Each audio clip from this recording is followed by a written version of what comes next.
Hello and welcome to the Game Plan podcast by College Baseball Advisors. On the Game Plan, we talk to really awesome baseball people on their journeys through baseball, and these people are so experienced that those of us that are still looking to reach our goals as players and coaches and parents can really learn something from these great people's baseball experience. I'm your host, Wayne Mazzoni. I coached college baseball 30 years, and I'm now a recruiting advisor. For more information about what I do, please visit my website collegebaseballadvisor.com. This episode was filmed during COVID 2020 when I was kind of starting doing a podcast, but really on a smaller scale. And I'm re-releasing these episodes. Number one, because I'm actually on vacation for the week that they'll be released, but also number two, I'd never really fully released these episodes as I do on my normal podcast, which means released on video, released on social media, and also the audio version where many people like to listen to it. So today's guest is Paul Mainieri. Paul recently resigned from his position at University of South Carolina, but for those that don't know, Paul is a tremendous baseball guy. I first met him in 1992 when I was starting my coaching career at Nova Southeastern. Paul's dad, Demi Mainieri, who's a legend, has passed away since, was a legendary coach at Miami-Dade College, pretty famous for Mike Piazza being one of his players, but then became a scout, and I got connected to Paul. So I first physically met Paul, I believe it was 1995. When he was coaching at Air Force. And I actually flew out to Air Force, worked his baseball camps. And then his next job was at Notre Dame, where I also worked several of his camps and had always stayed in touch. Then he, of course, went to LSU, where he won a national championship. When I was coaching at Sacred Heart, we went in there and played some actually really competitive games, even though we never pulled out a victory. And then Paul retired, and then he came out of retirement to take the job at South Carolina. And, I think has just stepped down because this is a crazy world of college baseball. It's probably not the world that he left with the portal and NIL and all these other things. But hopefully, I'll get Paul on, live and in person in the future. But I think for those that would like to hear what he's all about, tell some great stories, unbelievable storyteller. I think you really enjoy this. So without further delay, here is my talk with Paul Mainieri, longtime college baseball coach. Right? I mean, like, you're probably of the similar vein as me. Like, technology can drive you crazy up a wall. But the fact that I'm sitting in Connecticut and you're home in Louisiana and we're talking and seeing each other is pretty unbelievable. Isn't it really? I had actually an entire team meeting yesterday on Zoom. It 35, gets a little crazy. 35 players, all the staff. Yeah, it was a little crazy. It was weird, but I'm glad I did it. I need to have an individual conversation now with all the players, just kind of talk about next year, and wish I had some answers. I mean, that was something I was going to talk about with you kind of down the road in this conversation. But I mean, that's the same place I think everybody is, right? I mean, No, especially it's crazy. your senior and grad student guys, right? Yeah.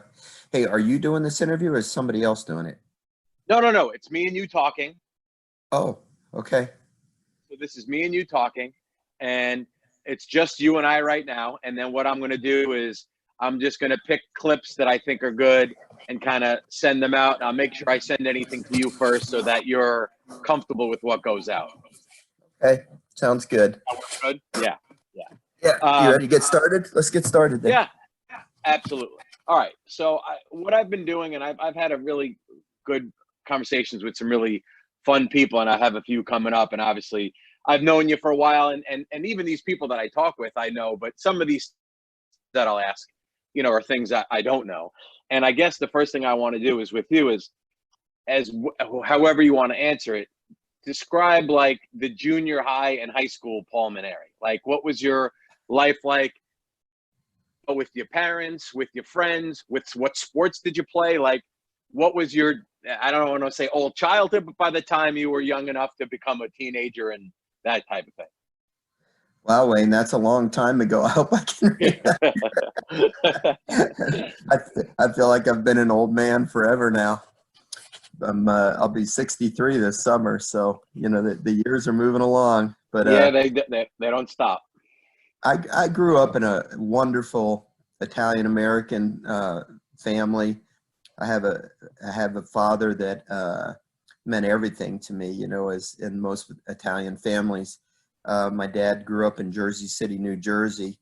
Met my mother, Rosetta, although it sounds Italian, is not Italian. She's from the mountains of West Virginia. Wow. Well, my father and mother were both in school at West Virginia University. My dad was playing baseball there. And they grew tired of the cold weather, so they decided to move down to South Florida. And my dad took his first teaching job and coaching job down in South Florida at a middle school. At that time, Miami was really kind of a fledgling big city. You know, it was a small big city, a lot of a lot of desolate land, and it really was not what Miami is today by a large stretch. So it was kind of a growing community, and there was some job opportunities. Dad wanted to get out of the cold weather, so they moved down to Florida. My mom and I were left back in West Virginia because I was still in the womb. I was Right. I was a little bit late, so my dad moved down because he had to start his job, and my mom and my sister waited till I was born, and then after I was born, 2 weeks later, we went down and joined him in South Florida. So I grew up in Miami, and I ended up being the second child, actually the third child. My mom and dad lost their first one, but a few months after birth.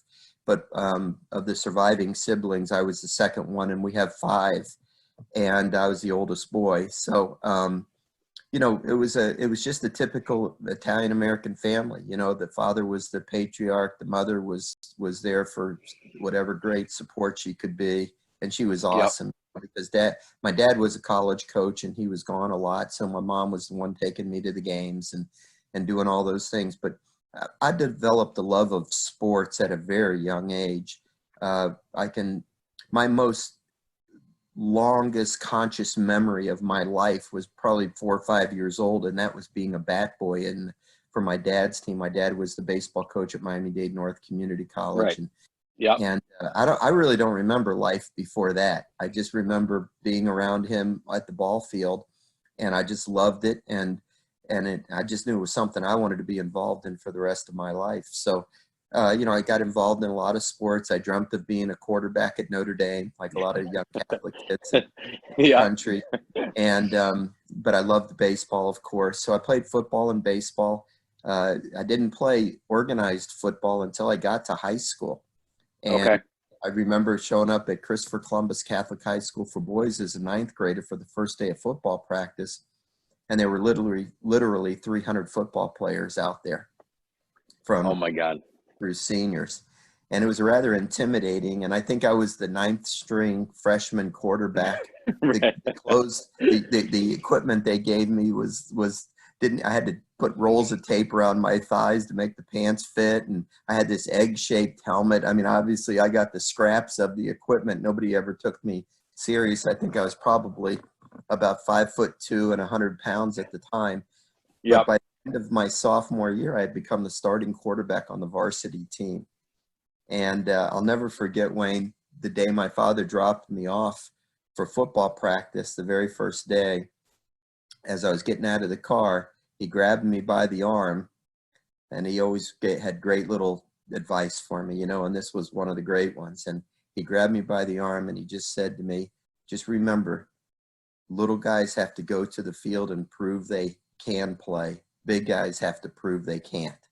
So don't try and believe in yourself and go out there and prove to them.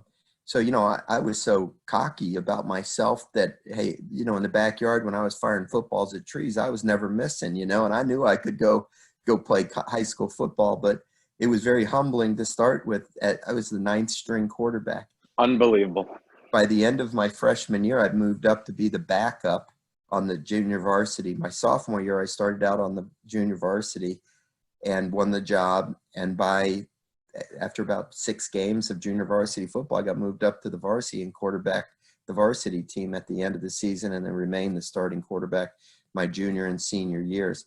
And that was such an important part of my development mentally, not just in athletics, but just the overall view of life, just the believing in yourself, knowing that you can overcome great odds. I was not a great quarterback by any stretch of the imagination. Believe me, the dream of going to play quarterback at Notre Dame quickly became I realized that they were a lot bigger and a lot better than I was, and that baseball was going to be my avenue if I wanted to play college sports. But still, football was such a great experience for me because it taught me a lot of things about toughness and sacrifice and overcoming odds and all those kinds of things. So I really focused on playing football and baseball in my younger years. And then knew baseball was going to be my avenue, and I was fortunate enough to play in college and a little bit of pro ball, and then when my career ended, I went right into coaching. So just on that note, which is, I played football and baseball in high school. I actually went to Gettysburg and played football my first year, and then was going to play baseball. And long story, I played baseball the remainder of the time. But now I have two boys, but one that's a football baseball guy. And I really believe that there's things you can learn in football, or do learn in football, that you kind of really can't learn in any other sport. Are you, from your perspective, because certainly you and I see the kids we're getting, there's a declining number of kids that played football. Maybe you get more than I get, but what is your opinion on it? I mean, it's just the way the times are. There's nothing we could do about it, or? No, it's funny. I did an interview yesterday with somebody for a website that they have, and we talked about this actually quite a bit about, two-sport athletes and so forth. And I know times are changing, as you said, Wayne. Things are becoming so much more specialized. Kids are having pressure put on them at such a young age to focus on one sport, play travel ball, and all those kinds of things. But I guess I'm a little bit of a dinosaur in the way I think about things. I'll tell you a quick story, and this was years ago now. I've been at LSU. Next year will be my 15th year. And I spent 12 years at Notre Dame, and somewhere around year 8 at Notre Dame, so that would have had to been, about 19 or 20 years ago, I was recruiting a young man out of Youngstown, Ohio, by the name of Andy Bushy, and I really liked Andy. He's a right-handed throwing infielder, but a left-handed hitter, and I always thought he was a really tough kid, clutch player, and I thought he could make a real impact on the program at Notre Dame. And he had a great leadership qualities and so forth. So back in those days, youngsters didn't make their decision on what school they were going to go to until the fall of their senior year, when they came on an official visit. And that's when the players met the coaches on the, saw the campus. And then shortly thereafter, before the signing period in November, they would make their decision. That seems like 100 years ago, of course. Exactly. Yeah. They're making decisions in 9th and 10th grade, I think. But when Andy was on his trip, we were taking a little walk together across the field. And I think in trying to impress me, he made a comment to me that, Coach, I think I'm going to give up basketball this year in my senior year and just focus on baseball and hitting the cages all winter and really refine my game. And I looked at him and I said, Andy, what kind of basketball player are you? And he said, I'm not good enough to play in college. He said, but I'm the starting point guard for our high school team. So I said, Andy, I'll make a deal with you. I said, if you quit playing basketball, I'll quit recruiting you. Wow. He looked at me and he was like, Coach, what do you mean? I don't know what you mean. And I said, Andy, first of all, I would rather see you standing on the free throw line with 1 second on the clock and having to make both ends of a 1-and-1 to send your game into overtime. I think you'll get more out of that pressure situation and learning how to win and compete than you would by hitting in the batting cages all winter. And number 2, if you're good enough to be the starting point guard, then I would assume your coaches and your teammates are counting on you. And if you think so little of your teammates that you're going to bail out on them as a senior, well, then I don't know if you're the right person for Notre Dame baseball. And he immediately said, Coach, please forget I even said that. I was just trying to impress you. I don't want to get basketball. So I said, well, I don't want you to. But I really believe, Wayne, conceptually, that a kid gets more out of competing, and especially in different sports. Like when I was a quarterback and you're standing over the center on the 3-yard line trying to score a touchdown, and there's 11 faces wanting to rip your head off to keep you from getting those extra 3 yards. And you have to know what the jobs of all the other 10 players on your team have to do. The poise and the composure and the ability to handle it all and the intelligence that it takes. the toughness that it takes, all those kinds of things, I think lend in a great way to a guy becoming a better baseball player. And No doubt. that's why when I recruit, I actually on purpose search out two sport athletes. Like anytime you look at one of my teams at LSU, Notre Dame, whatever, you probably see a minimum of 10 former high school quarterbacks on one of my teams for those very reasons that I just explained. Now, I know today it's a different era, and, you know, a lot of kids don't want to get hurt in football. And, hey, listen, I have two sons. My oldest son, Nick, played quarterback at St. Joseph's High School in South Bend across the street from Notre Dame. And in his career, he had a broken leg, a broken collarbone, a broken wrist, you know, and my wife, you know, she just had enough of it. So when my second son came along 11 years later, she said, there's no way he can play football.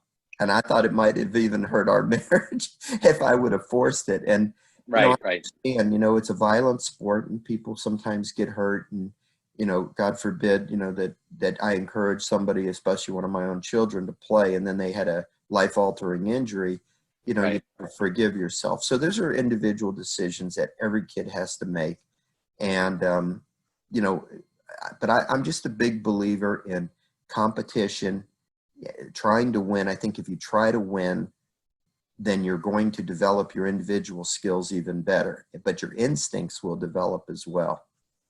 Yeah, you're preaching to the choir here, but if others can hear that, because I think if you went into your average high school, just as you said, I think they would think they're going to impress you and college coaches more by being a one sport guy, and they fail to realize that someone at your level would prefer a two sport guy. But back to kind of your development, tell me, I mean, again, however you want to do it, your college experience as a player.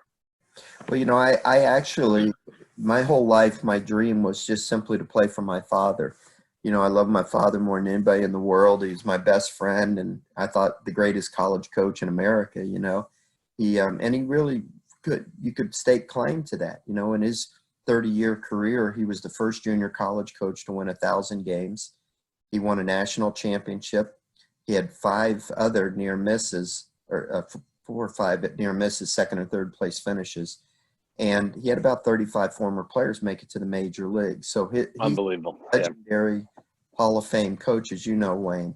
So, yes. So, you know, I grew up, you know, being the bat boy for guys like Bucky Dent and Mickey Rivers and all these, you know, I know a lot of young people won't recognize those names, but that was the starting center fielder and starting shortstop for the New York Yankees when the Bronx Zoo won the world championships in 1977 and 78 with Reggie Jackson.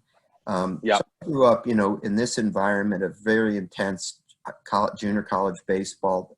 What I wanted to do was play for my dad. I hoped I was good enough to, and that would vault me on to a 4-year school and eventually professional baseball. So, you know, that was my whole goal. Well, in my junior year in high school, my dad's team on a Thursday night played LSU. LSU was in town to play the University of Miami, a 3-game series beginning on Friday. And on Thursday night, they played an exhibition game with my dad's team. There were no limits to games back then. Yeah. I was out at the field like I generally would be. And there was something about those purple and gold uniforms that just kind of grabbed me. I was a huge, huge Pete Maravich fan. You know, when I was in my early years in high school, Pistol was my favorite basketball player. So I knew a little bit about LSU.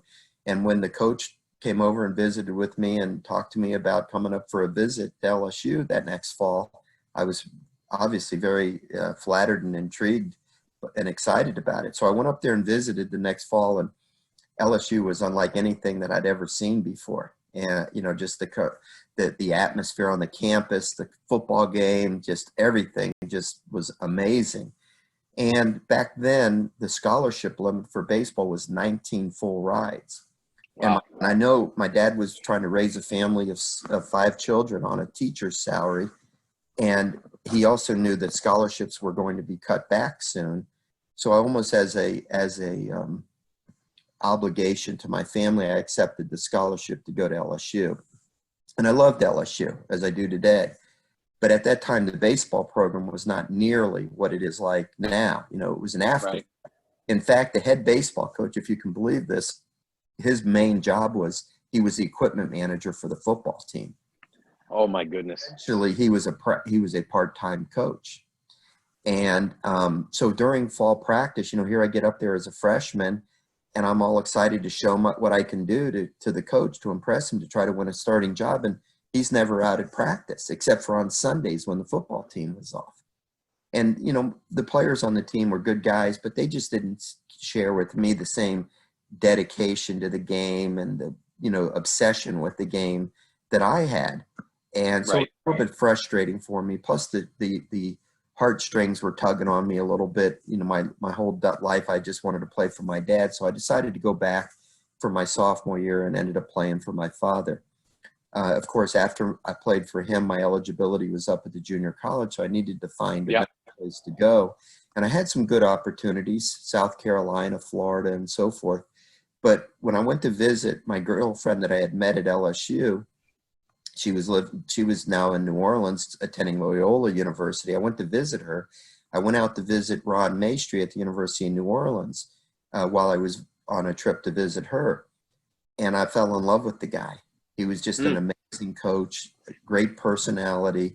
And it was really an answer to my prayers, because even though I had this amazing mentor my whole life and my father as a father, coach, you know, so forth, I wanted to have somebody else come into my life that I could learn from and also gain great respect for. And Ron Maestri was the perfect person for me. So my junior and senior years, I played for him. I had unbelievable teammates. We had great teams. It was an awesome experience, something I'll always treasure. And then I was a senior sign. I got a chance to play some professional baseball in the Chicago White Sox organization. But while I was doing that, a guy that I had met in the Cape Cod League, he was an assistant coach for our team, was a guy by the name of Jim Hendry. Jim became the general manager of the Chicago Cubs for 10 years, and he's now Brian Cashman's special assistant with the New York Yankees. But at that time, Jim was a high school coach at my alma mater, Christopher Columbus Catholic High School for boys. So what I did is I went back to Miami in the off season and finished my degree at FIU, helped Jim I helped junior varsity football, coached at my old high school, and then I helped Jim with the baseball team. Eventually I got released, and I ended up, you know, just becoming a full-time teacher and coach at the school. And when Jim left 3 years later to become the assistant coach at Creighton University, I thought that they would naturally elevate me to the head coaching position, but they passed on me. And that was a great life lesson. You know, I thought for sure I'd get this job, but I realized that when one door shuts, another door opens. And because I got turned down for that job, I had to try to find a job somewhere, and St. Thomas University's job was open. And it was a part-time job paying $3,200 a year. And so there was hardly anybody that really wanted it. And I convinced the athletic director, Ken Stibler, that I was the right guy for the job at 25 years old. And he hired me. The next year, I was made full-time and put on the faculty in the sports administration program and by Dr. 𝐬𝐿. And from there, my career continued to develop. So I've really been blessed, Wayne, with a lot of the things that have happened to me in my life. And, you know, everything that's cumulative throughout your life is what makes you who you are today. No, exactly. And that's kind of why I like having this conversation. But at St. Thomas, which I believe now, if I'm correct, the field is named after your dad? No, the field is actually named after me. It's after you. Okay. It's Paul Demi Mainieri Field. See, Demi is that's name. Yeah, Demi's it's my father's name as well. It's his first name, but when they wanted to name the field after me, I insisted that they include my middle name as a tribute to my father. Okay. And you were at St. Thomas for how long as a coach? I was there 6 years. The last 3, I was the athletic director. Okay. And then from St. Thomas, Air Force was the next job? Yeah, it was unbelievable, Wayne, about how things happen. You know, what turned out to be my last year at St. Thomas, I got a call one day from the coach at the United States Air Force Academy, and he wanted to know if he could use our field during their spring break when they were traveling to South Florida. They wanted to play Michigan State, but they needed a field on a certain date. So I made a deal with him. I said, okay, if you play Michigan State in the morning, but play us in the afternoon, then I'll waive the rental fee and I'll prepare the field for you and so forth. And so he said, okay. So they played Michigan State in the morning and they beat Michigan State. And then we played them in the afternoon and we beat them 13-0 and must have fooled them and looked well coached.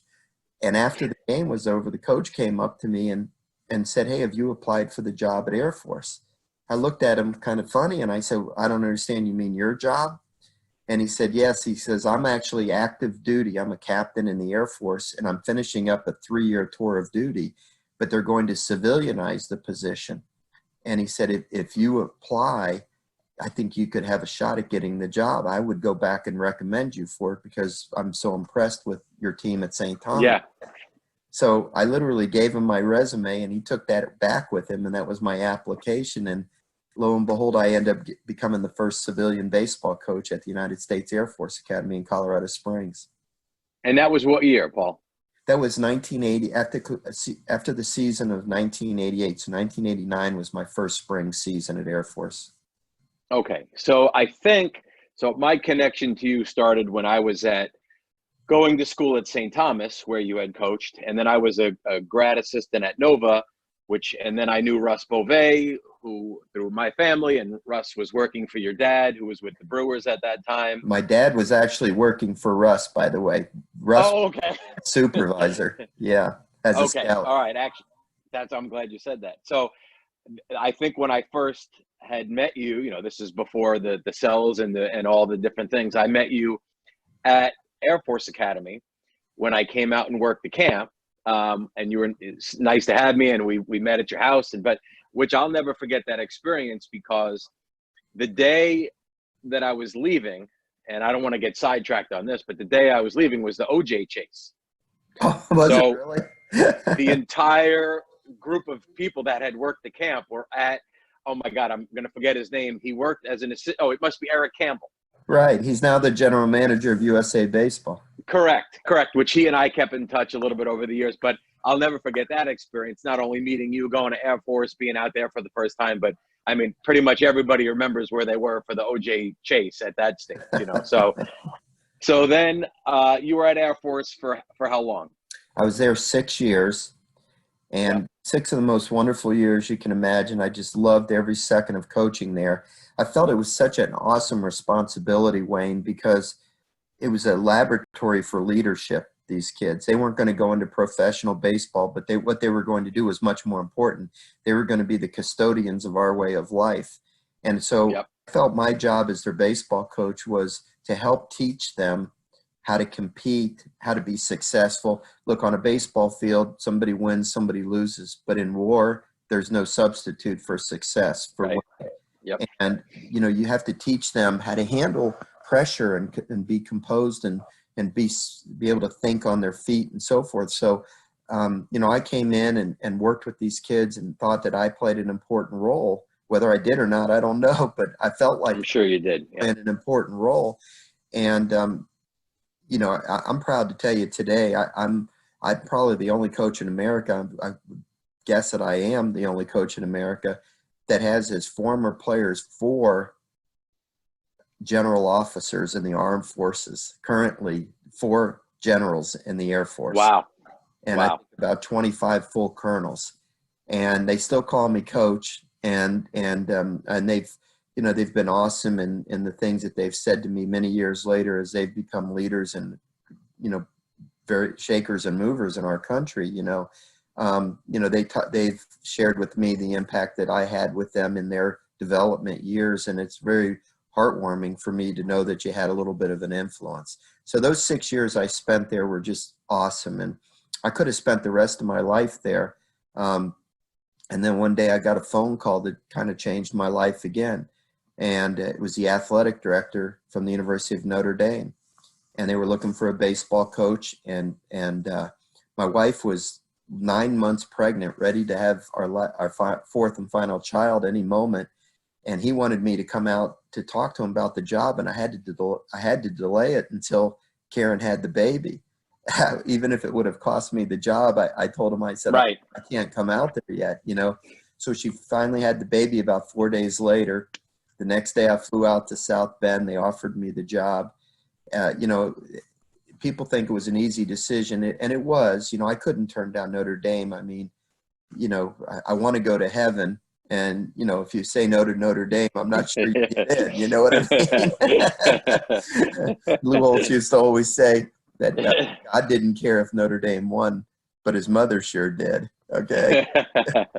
So, you know, I remember I told you as a youngster, I always dreamt of being the quarterback at Notre Dame. Yeah. So I had a strong affection for the university, and this was a dream come true to be offered an opportunity to go work there.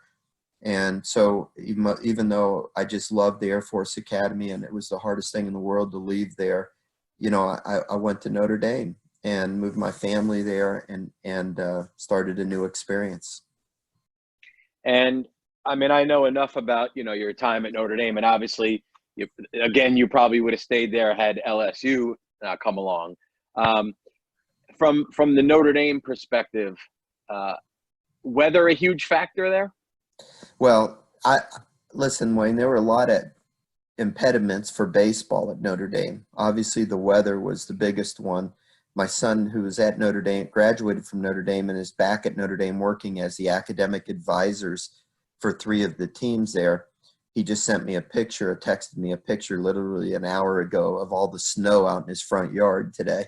Right. You know, having awful weather, and here it is April, 14th, 15th, April 15th. And, you know, you finally get to start playing home games the 1st of April, and then all of a sudden you get snow in the middle of the month and it's freezing. And, you know, most people would think that it would be hard to develop a program there. But my attitude was, hey, there's magic in the name. It's a great university. You know, in my mind, maybe the greatest university in the world.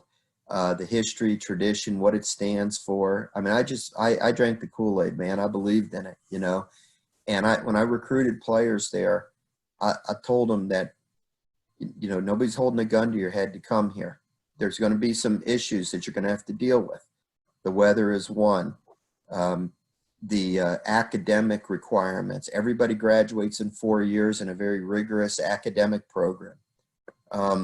The administration doesn't really give a lot of great financial support. You know, for example, when we went on spring trips, we had to put the kids in host family homes because the school wouldn't pay for hotels. You know, it was some stuff that, wow. You know, we only had 9 scholarships the whole time I was there, and the NCAA allows 11.7. So, you know, there were things that we had to overcome. And I just told the kids, look, we're going to be tougher than anybody else. We're going to not make excuses, and we're just going to prove to people that you can play with the top teams in the country. And I had amazing kids when I was there, Wayne. Some of my favorite people in the world were my players that I had at Notre Dame. Still stay in touch with them all the time. We were able to have a #1 ranked team in 2001, #1 in the polls. In 2002, the next year, we took Notre Dame to the College World Series. It was the first time Notre Dame had been there in 45 years. You know, 45 years earlier, it was a much different format. And, you know, and I just felt very proud of it. I think we had 9 or 10 players make it to the big leagues out of our program. Everybody graduated, and they're all being very successful in their post Notre Dame years. So, you know, I loved the place, and I really did. And while I was there, I was probably offered a half a dozen premier jobs in the country, you know, in the SEC and the Big 12 and so forth. But I just couldn't leave Notre Dame. You know, there's just no, I was just too entrenched in what it stood for, the whole thing.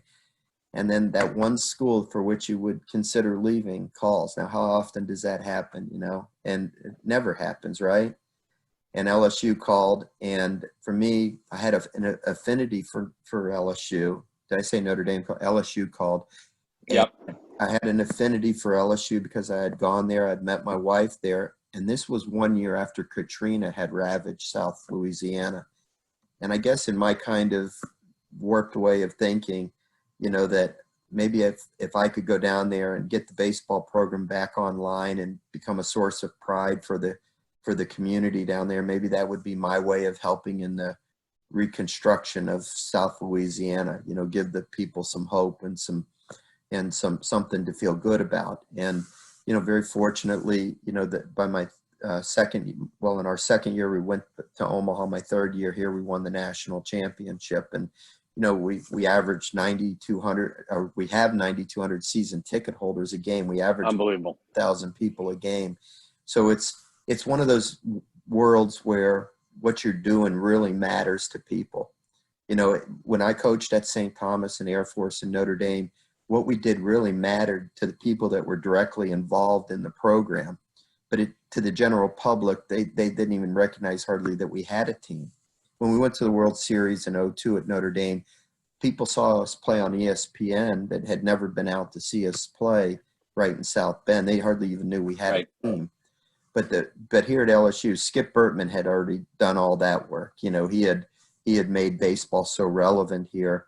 And, you know, when you come here, it's just a whole different world. So when I look back at my career and the 4 jobs that I've had, they've all been uniquely different, but every one of them was so important to me, and not just in my development, but I thoroughly enjoyed everywhere that I've been.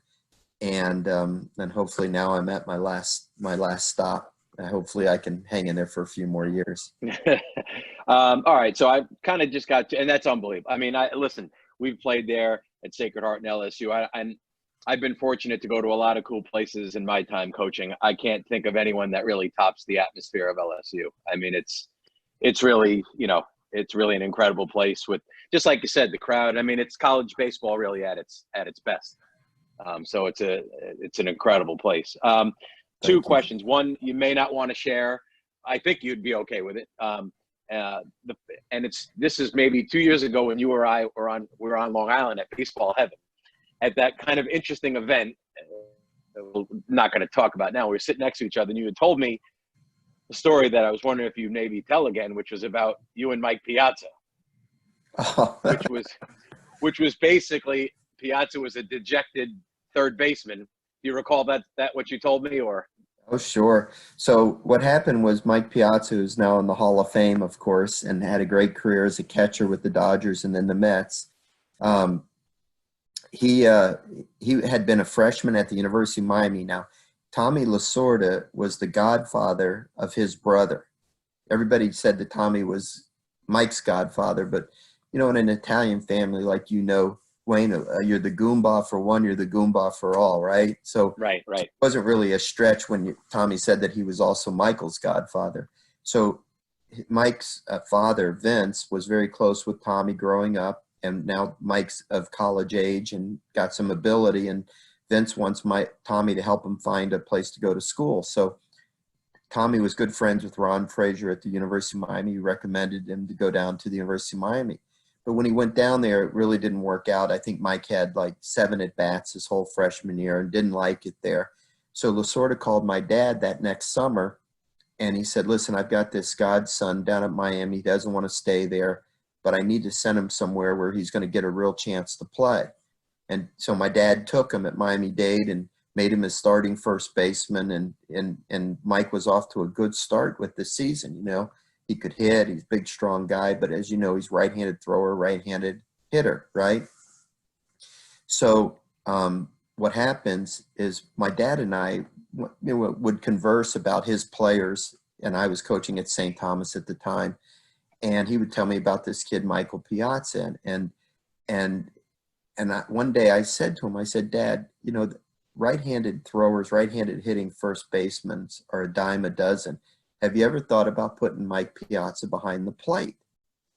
And he said, you know, it's amazing that you say that, because I think he's got the tools to be a catcher. He's got a strong arm. He's got size. He's a tough kid and so forth. But he said, I've got a really good catcher right now, a kid named Pete Gonzalez. He said, so I got to leave him at first base. So anyway, shortly after that, there was a play at first base where the runner and the ball arrived at the same time. You've seen it happen a million times. Yep.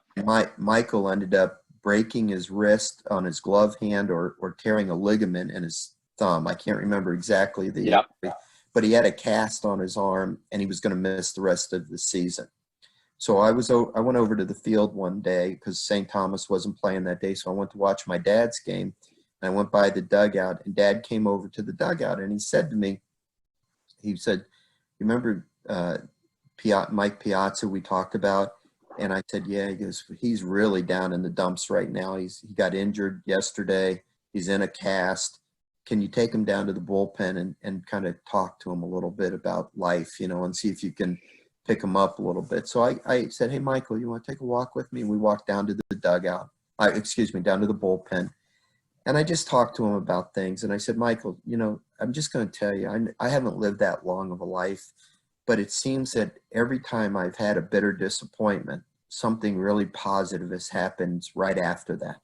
When one door closes, another door opens. And it's hard to look at the silver lining of why you would have had this injury, but there's got to be a reason for it."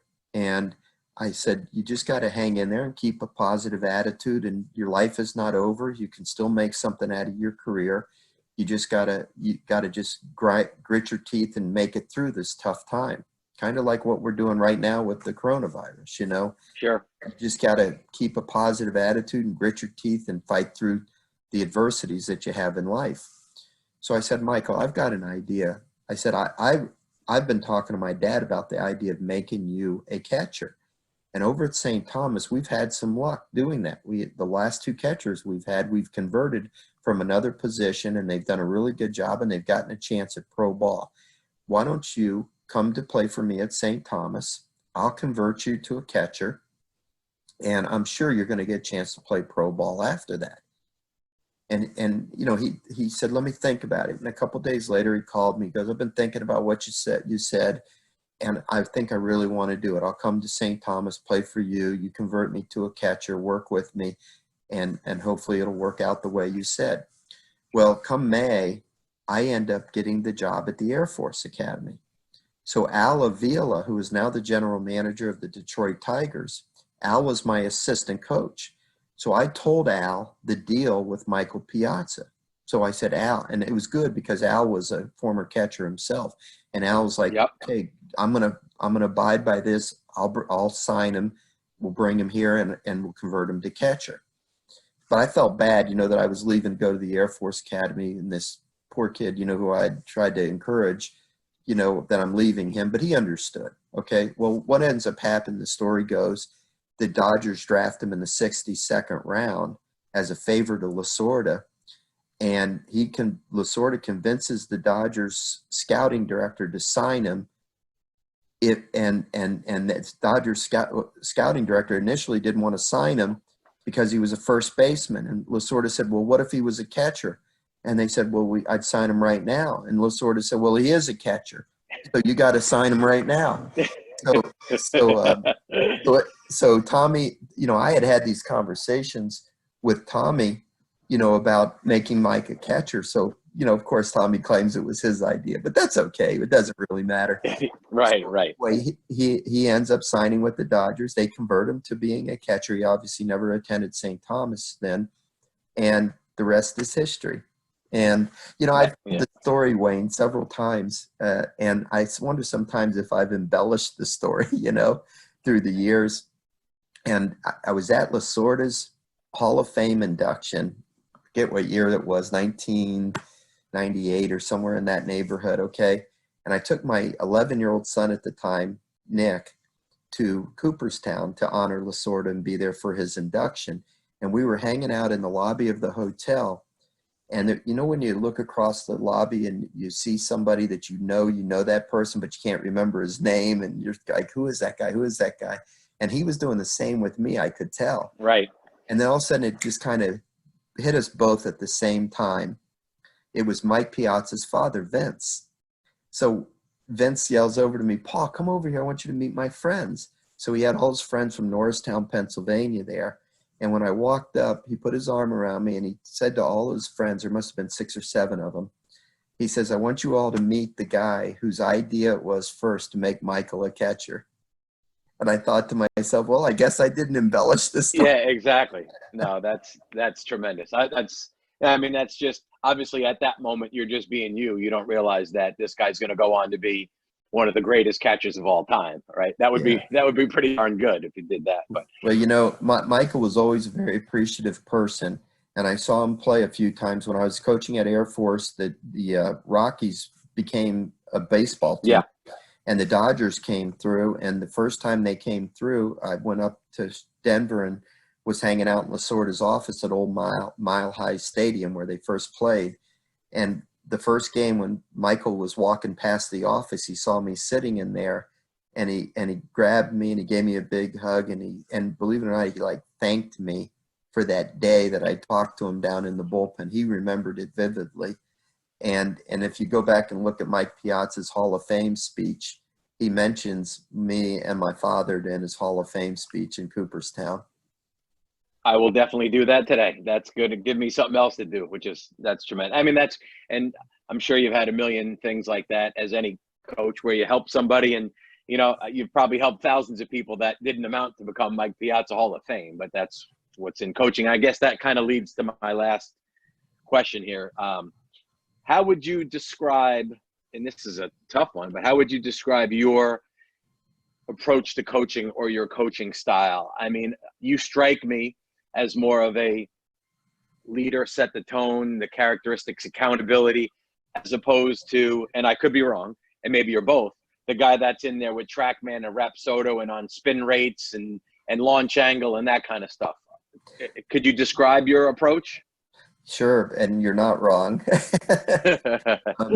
You know, you're a product of who your mentors were. And Wayne, like I told you, the greatest mentor I had was my father growing up. Yep. And then I had Ron Maestri in college. And then when I got into coaching, Tommy Lasorda became a very important person in my life, you know, and continues to be to this day. But my dad, when I went to my dad, I was 14 years old, and I said, Pop, I know what I want to do with the rest of my life. If I want to first be a Major League Baseball player, which never happened, but I want to try to be a Major League Baseball player. But if that doesn't happen, I want to become a college coach like you. I just love to see what you're doing. And my father gave me the single greatest advice professionally. And he said, look, if you're going to go into coaching, do it for the right reasons. Don't go into coaching for prestige. Don't go into coaching because you think you're going to make money. Don't go into coaching because you love winning or you love baseball or football or whatever the sport. Yeah. Do it for one reason and one reason only, and that is to make an impact on young people's lives. And, you know, you teach them how to be successful, and those qualities that they'll learn on the baseball field will carry them through the rest of their life in whatever walk of life that they are involved in, whether it's in marriage or being a father or in work, whatever. And so that's kind of been my guiding light my whole life, Wayne. And regardless of whether I was at St. Thomas or Air Force or Notre Dame or LSU, listen, the pressure to win is ratcheted up with each passing place, but it hasn't really changed me in my coaching style. You know, I'm all about relationships and working with the players. You know, I believe in building confidence in kids and making them believe that they can accomplish anything they put their mind to it. You know, I challenge them. I'm not an easy coach to play for, to be honest with you, because I challenge them, and I'm always pushing them to do better. And I know they can do better. And sometimes, you know, it doesn't set well with the players. And sometimes years later, you know, they come back and give you a bear hug for pushing them so hard to make them what they have become, you know. And I'm a big believer that coaching is a service profession, you know, somewhat not quite being a priest, but, you know, you're a teacher, you're an instructor, you're trying to guide these young people to prepare them for success, whether they're going to go be fighter pilots, whether they're going to go become businessmen, which a lot of my former Notre Dame players became, or whether, you know, they're going to play in the major leagues, which, you know, at LSU, I've had 18 former players already make it to the major leagues. I think there's 40 of them in the minor leagues right now. So, you know, you just have an important role, and you got to keep your focus on what's important. And, you know, along the way, you know, I like to win too, you know, and sometimes you have to win to keep your job. So, you know, a lot of it is having to make a lot of tough decisions about personnel, and Right. like tell the players, listen, you may not like the decision, but you can still respect the decision maker. And I promise you, you know, that I'll always be honest and always be fair with you. And I'll consult the coaching staff, and ultimately the buck stops with me, and I'll make the final decision. So you don't have to, you won't have to search for where you need to go find out what happened. You know, here it is right here. But it's been a wonderful profession, Wayne. I just completed a shortened last year, of course, but this was my 38th year as a head coach in college. I'm hoping to hang in there for a few more. It's been an unbelievably satisfying and enriched career. You know, like every player that I deal with, they enrich my life. You know, you think Right. to help them, but they really become a part of your life. You know, when they leave, a little bit of you, little piece of you leaves with them. Can't say there hasn't been huge disappointments along the way. There have been, but fortunately there's been a lot more positive things than negatives along the way, just like, you know, you hope everybody's life is. So I've been a lucky man, and you know, I appreciate the friendships that I've made like I have with you, and I'm honored that you wanted to have me on your show here today. No, this is great. And I mean, I think just, I guess, final question is, are you your first spring ever with some time on your hands? Are you going nuts? Yeah. Are you coming up with things or to do, or, I mean, how are you feeling? I'll tell you, Wayne, I'm just like you are and everybody else in the world, you know, very frustrated about what's going on in the world. You know, perspective is everything. I could sit here and whine about how our season came to a halt after we had put so much into preparation. I felt like our team was really making the turn. We'd won 5 in a row, 9 of our last 11. I felt like we had figured out our lineup. We had an elite pitching staff, and I thought our best days were ahead of us. I could sit around and whine about that, and then all you got to do is look over your shoulder, and you see literally thousands of people have lost their life. Millions of people have lost their job. People are losing their retirement accounts. You know, life as we know it has changed dramatically. Yeah. And so you start to think that maybe college baseball is not quite as important as you think it might have been. But it is my profession. It's how I make a living. And I do think what we do is important with these young people. But right now, nobody has a choice. I mean, we just have to deal with this and hope that it passes sooner than later. We could be in this for a long haul. But, you know, so we're following the advice of our leaders. You know, we're quarantining ourselves, staying at home as much as we can. I had a brand new grandson born a month ago over in New Orleans. I've only been able to hold him once, which is terribly frustrating. You know, I wish I could go over there to help my daughter, but he hasn't had his vaccinations yet, and his immunity build up. So I don't want to take any chances. So we're just, you know, doing a lot of Zooming with my coaching staff, with the team yesterday. We're doing a lot of planning for next year. There's so much up in the air, as you know, with the major draft with the NCAA. Are they going to give us some leeway with the rosters and so forth? I mean, there's a lot of things that we don't have answers to, so it's impossible to plan totally for next year. But we're just trying to, you know, figure out, you know, what's going to happen. And I don't have the answers. It's frustrating when players ask me questions and I can't answer them, as I'm sure it is for you. Yeah, exactly. All right, Paul, I appreciate your time, man. Hang in there.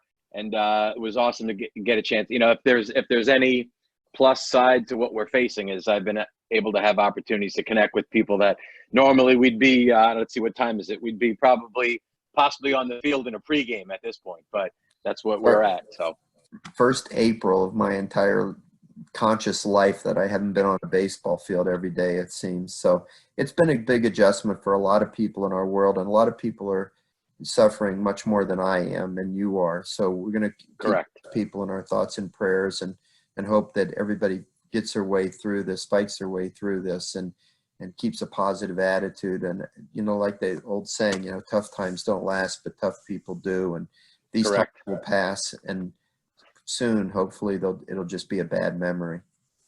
Yep. All right, Coach, it was great catching up with you. I appreciate the time, and I'll talk to you soon. Okay, Wayne. Good to be with you, my friend. All right. Take care. Bye. Bye-bye. Bye. Thank you so much for listening to this episode of the Game Plan Podcast, where we had Paul Mainieri, longtime baseball coach. If you heard the previous episode that I released while I'm on vacation, also from the COVID time, that was with Matt Blake, pitching coach for the Yankees. After this episode, we'll go back to our regularly scheduled releases. However, I still have a few that I would like to release from the COVID time. One being with 𝐸RIC, famous strength coach, New York Yankees strength coach. Scott Brown, pitching coach, associate head coach at Vanderbilt. Pete Mackey, pitching coach with the Minnesota Twins. And then also Derek Johnson, pitching coach with the Cincinnati Reds. I'll intersperse those out over the course of the next few months. Again, just to get them re-released out to a wider audience. So thank you so much for listening, and we'll see you on future.